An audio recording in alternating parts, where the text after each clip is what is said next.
নমস্কার বন্ধুরা, আমি মাধবী আর আমার চ্যানেল মাধবী পালে সকলকে জানাই অনেক স্বাগত। আজকের আমি একটি কুমড়ো রেসিপি নিয়ে চলে এসেছি। তাহলে চলুন আজকের রেসিপিটা আপনাদের সাথে শেয়ার করি। আর আজকের রেসিপিটাও সম্পূর্ণ সিম্পল, অল্প উপকরণ দিয়ে এই রেসিপিটা। কুমড়ো রেসিপি তো আপনারা অনেক খেয়েছেন, আর আমি কুমড়ো রেসিপি যতবারই করেছি আপনাদের অনেক সাড়া পেয়েছি। তো আজকেরও একটা কুমড়ো নতুনত্ব একটু রেসিপি নিয়ে আসলাম। এখানে আমি কুমড়ো নিয়েছি 500 মতন, আর কুমড়োগুলোর সাইজ ঠিক এইভাবে আমি স্লাইস করে নিয়েছি। আর তার মধ্যে দেখুন আমি এখানে 1 চামচ কর্নফ্লাওয়ার দিয়েছি, আর 1/2 চামচ হলুদ, আর সামান্য একটু লঙ্কার গুঁড়ো, এছাড়া 1/2 চামচ নুন দিয়েছি। প্রথমে আমি একটুখানি ম্যারিনেট করে নিচ্ছি। আর এটা না সবসময় একটুখানি কুমড়োর ইসেটা একটু ভেজা ভেজা রাখতে হবে। তো এইবারে আমি এগুলোকে একটু ভালো করে মাখিয়ে নিচ্ছি। এইভাবে একটু হালকা কোট থাকবে, জাস্ট যখন আমরা এটাকে ফ্রাই করব তখন একটা হালকা কোট হবে, এর থেকে কিন্তু বেশি না, সামান্য। এখানে আমি ছোটো চামচের 1 চামচ দিয়েছি। আর এটাকে আমি ম্যারিনেট করে রেখে দিলাম, আর এটা ঠিক 30 মিনিটের পরে আমি ফিরে আসছি। আপনারা চাইলে এটা 10 মিনিট রেখেও করতে পারেন। এবারে আমি একটা মশলার পেস্ট বানিয়ে নিচ্ছি। আর মশলার পেস্টের মধ্যে দেখুন আমি এখানে চিনাবাদাম দিয়েছি, আর 1 চামচ পোস্ত নিয়েছি, 1 চামচ এখানে সাদা সর্ষে, আর 1 চামচ কালো সর্ষে, এছাড়া একটু নুন নিয়েছি, আর 2টো কাঁচা লঙ্কা নিয়েছি। এটাকে একটা মিহিন পেস্ট আমি তৈরি করে নিচ্ছি, তারপরে আমি ফিরে আসছি। এই রেসিপিটা আপনারা চাইলে সাদা তেলেও করতে পারেন, সর্ষের তেলেও করতে পারেন।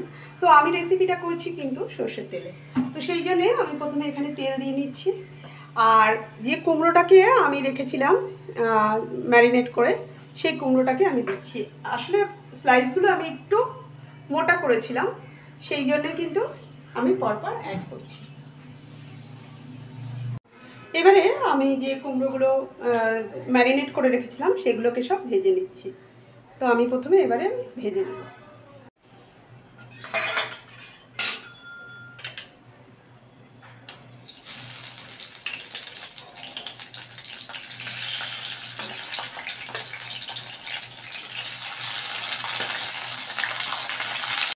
এবারে আমি এগুলোকে একটু উল্টে উল্টে ভালো করে লাল লাল করে ভেজে নিচ্ছি।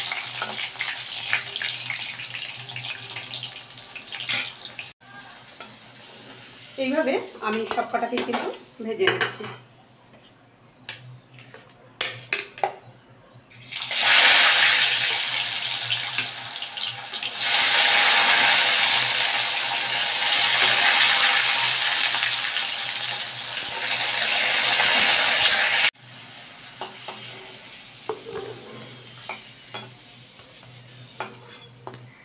এবারে এখানে আমি কালো জিরা দিলাম, কালো জিরা 1/2 চামচের মতন দিয়ে দিলাম। দিয়ে আমি এখানে যে পেস্টটা করে রেখেছিলাম সর্ষে, বাদাম আর পোস্ত, এই পেস্টটা আমি অ্যাড করে দিলাম, দিয়ে ভালো করে মিশিয়ে দিচ্ছি।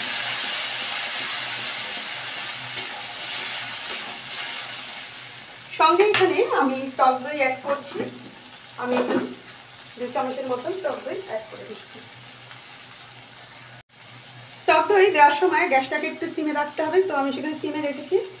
রেখে আমি 2 চামচ টক দই অ্যাড করে দিলাম। দিয়ে এবারে কিন্তু আমি মিশিয়ে নিচ্ছি।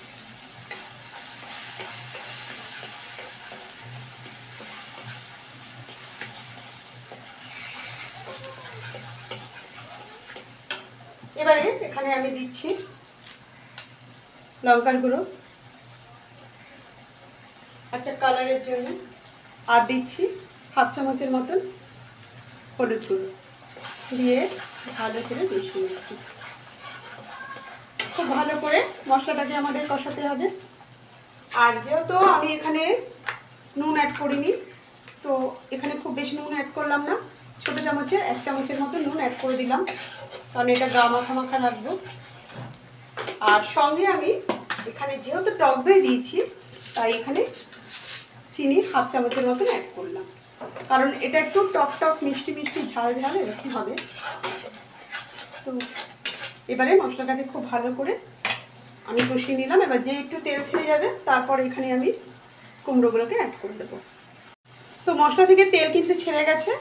এবারে এখানে আমি ছোটো কাপের 1 কাপের মতো জল অ্যাড করছি।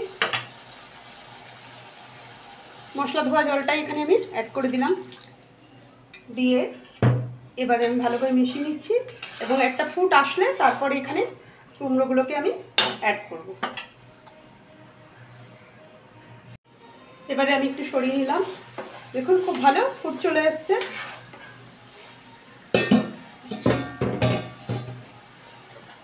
এবারে আমি এখানে কুমড়োগুলোকে সব অ্যাড করে দিচ্ছি।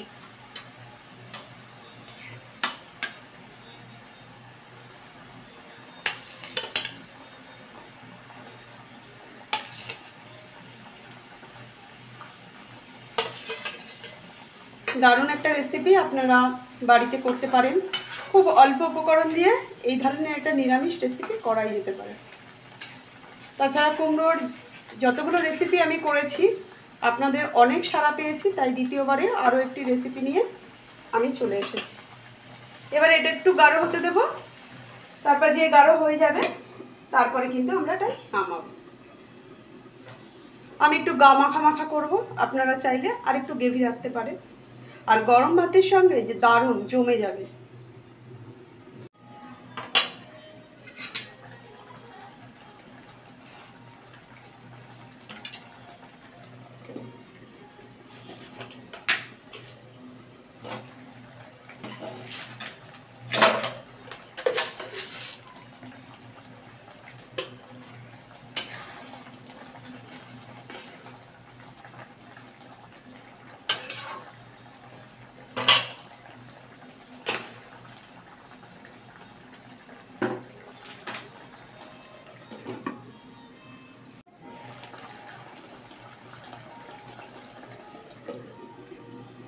একটু দেখে নিই, সবসময় একটু নাড়িয়ে দেবেন, কারণ যেহেতু এখানে বাদাম দেওয়া হয়েছে তাই নিচে লেগে যেতে পারে। তো এর থেকে গ্রেভিটা আর আমি টানাবো না। এবারে এখানে আমি একটু সর্ষের তেল অ্যাড করে দিচ্ছি, কাঁচা সর্ষের তেল। এটা কিন্তু দারুণ একটা ফ্লেভার নিয়ে আসে। এবার বন্ধ করে দিলাম গ্যাসটাকে। আমি 10 মিনিট পর ফিরে আসছি। তো 10 মিনিট পরে আমি ফিরে এসেছি, দারুণ একটা গন্ধ বেরিয়েছে।